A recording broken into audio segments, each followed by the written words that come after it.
வணக்கம் உறவுகளே, நான் உங்கள் ஜீவனா. இன்றைக்கி பார்த்தீங்கன்னா தர்பூசணி பற்றி நான் பேச போகிறேன். இப்போ என்னோட சேனலுக்கு யாராச்சும் புதுசாக வந்திருந்தீங்களா ஒரு லைக் அண்ட் சப்ஸ்கிரைப் பண்ணி உங்களோட ஆதரவை எனக்கு கொடுங்க.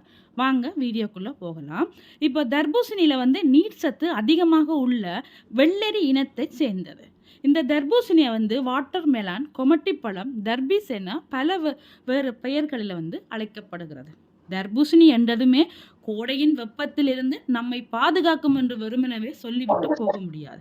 இதில் ஏராளமான சத்துக்கள் நிறைந்துள்ளது. குறிப்பாக தர்பூசணியில் இரும்பு சத்து அதிகமாக உள்ளது.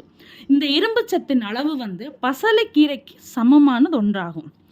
வைட்டமின் ஏ, சி, பி மற்றும் பொட்டாசியம், மெக்னீசியம் போன்ற தாது உப்புக்கள் இதில் நிறையவே உள்ளது. இப்போ தர்பூசணி நீர்ச்சத்து நிறைந்தது என்பதனால் உடல் சூட்டை குறைக்கும் என்பது நம் அனைவரும் அறிந்தது ஒன்றே.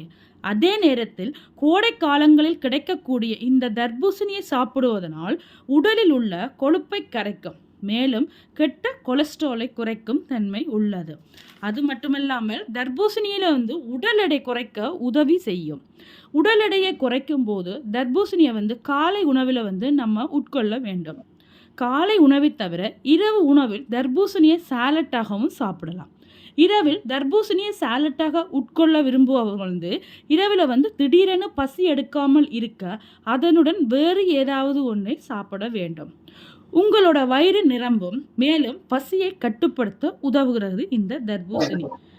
தர்பூசணியை மட்டும் சாப்பிடும்போது உடல் ஜீரணிக்கும் போதோ அதில் எதுவும் மிச்சம் இல்லாமல் கலோரிகளை எரிக்க தொடங்கும். இதற்கு பிறகு அது உடலில் உள்ள நச்சை நீக்கி அதை சுத்தப்படுத்துகிறது. இதனால் விரைவாக உடல் எடையை குறைக்க உதவி செய்கிறது. இப்போ மற்ற பழங்களில் இல்லாத ஃபைட்டோ நியூட்ரியன்ஸ் என்ற சக்தி இருப்பதனால் இது உடலை ஆரோக்கியமாகவும் சுறுசுறுப்பாகவும் வைத்திருக்க உதவுகிறது. இதில் உள்ள மூலப்பொருட்கள் இரத்தம் வழியாக சென்று நரம்புகளுக்கு கூடுதல் சக்தியை தருகிறது. தர்பூசணி உடல் உஷ்ணத்தை குறைத்து மனதை அமைதிப்படுத்தும் தன்மை உண்டு. பசியை அடக்கக்கூடியது, சிறுநீரை நன்றாக பிரிய வைக்கும். தர்பூசணி அடிவயிறு சம்பந்தமான கோளாறுகளுடன் கூடிய வயிற்று வெளியை குணப்படுத்துகிறது. இளமையையும் அழகையும் கூட்டக்கூடியது இந்த தர்பூசணி. இதை மிக்சியில் அரைச்சு சாறு எடுத்து குடிக்கலாம். ஊட்டச்சத்து நிறைந்த ஒரு இயற்கையான பானம் இது. தர்பூசணியின் தோல் கொட்டையை நீக்கி தர்பூசணி துண்டுகள் 1 கப் எடுத்துக்கங்க.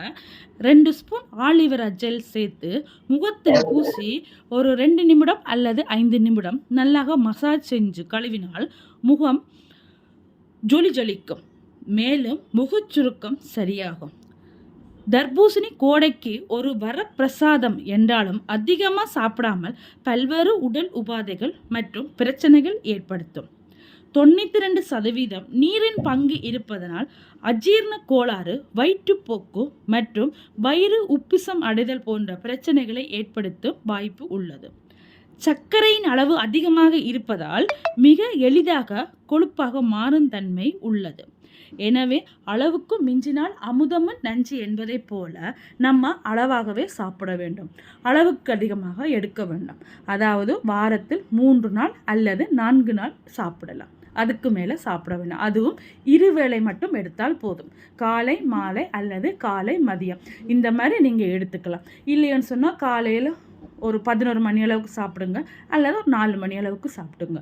இப்படி சாப்பிட்டு வரும்போது உங்களோட உடல் எடை ரொம்ப குறைந்து காணப்படும். உறவுகளே, ஓகே உறவுகளே, உங்களுக்கு இந்த வீடியோ பிடிச்சிருந்துச்சுன்னா லைக் பண்ணுங்கள், ஷேர் பண்ணுங்கள், கமெண்ட் பண்ணுங்கள். மறக்காமல் சப்ஸ்கிரைப் பண்ணி பெல் பட்டனை அழுத்தி விடுங்க. அப்போ தான் நான் போகிற வீடியோஸ் எல்லாம் உங்களுக்கு உடனுடனே வரும். உறவுகளே, மீண்டும் இன்னொரு வீடியோவில் உங்களை சந்திக்கிறேன். நன்றி, வணக்கம். தொடர்ந்து சப்போர்ட்